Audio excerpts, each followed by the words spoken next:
Desde o início de 2019, os sindicatos e associações de classe enfrentam um conjunto de obstáculos governamentais para a sua existência.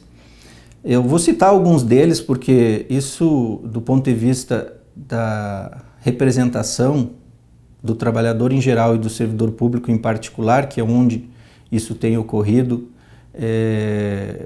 com mais força, tanto que no início do ano, por medida provisória, se tentou tirar qualquer receita dos sindicatos e associações, e especialmente os sindicatos que têm previsão constitucional. A Constituição de 88 trouxe essa previsão de que os sindicatos, quando o integrante da categoria a ele se filia voluntariamente e concorda em pagar uma mensalidade sindical, que esta mensalidade pode ser feita mediante desconto em folha. Não trato aqui do imposto sindical, uma figura muito mais antiga e que deixou de existir no Brasil. No âmbito federal sequer era cobrado, mas deixou de existir formalmente há algum tempo. O problema é que, para além disso, e aqui é a gravidade do que tem acontecido,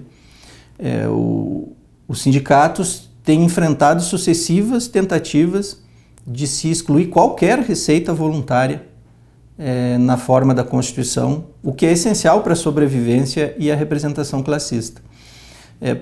A medida provisória que no início do ano depois perdeu vigência e foi objeto de várias liminares judiciais contrárias, tratava especificamente não só do imposto, que já tinha sido extinto, mas dessa mensalidade sindical, essa contribuição voluntária. Sem isso, não há como um sindicato se sustentar ou exercer a função constitucional que a ele é incumbida. Várias entidades tiveram que correr na época para manter um mínimo de receita, porque o que se pretendia era os sindicatos não podem mais, mesmo que seja mensalidade voluntária, fazer a contribuição em folha. Então tem que encaminhar boleto. Olha, vejam a que ponto nós chegamos. Encaminhar boleto aos endereços, boleto físico aos endereços dos filiados, para que eles pagassem o boleto como se carnê fosse um carnê de filiação. Isso não é praticado em termos tecnológicos hoje em nenhum lugar onde há a possibilidade de fazer de forma diferente. Mas, felizmente, esta parte foi vencida no início do ano.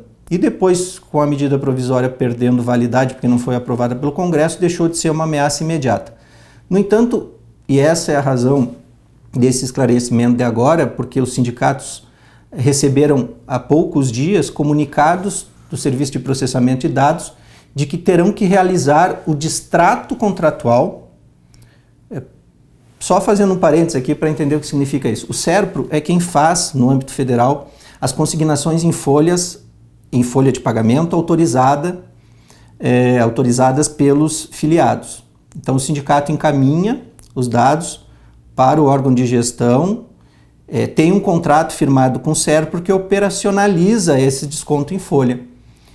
O problema é que são várias alterações nesse ciclo que sempre funcionou muito bem, e uma delas, que é a mais recente, é este encaminhamento sem nenhum esclarecimento adequado do porquê, que tem que se realizar um distrato do contrato efetuado, ou seja, um distrato contratual do acordo de consignação existente, para que novo seja realizado, porque a partir de janeiro de 2020, os parâmetros para a inclusão de novos filiados serão diferentes.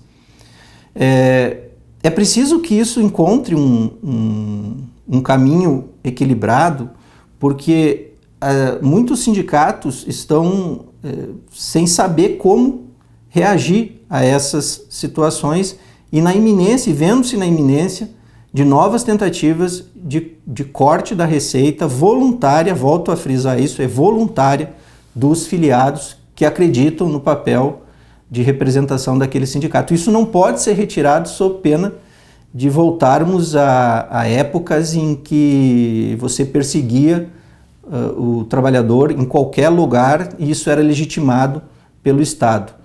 O sindicato é a fronteira entre você considerar a organização dos trabalhadores em geral e dos servidores públicos em particular como algo legítimo e cair a distância entre isso e cair na barbárie mais uma vez.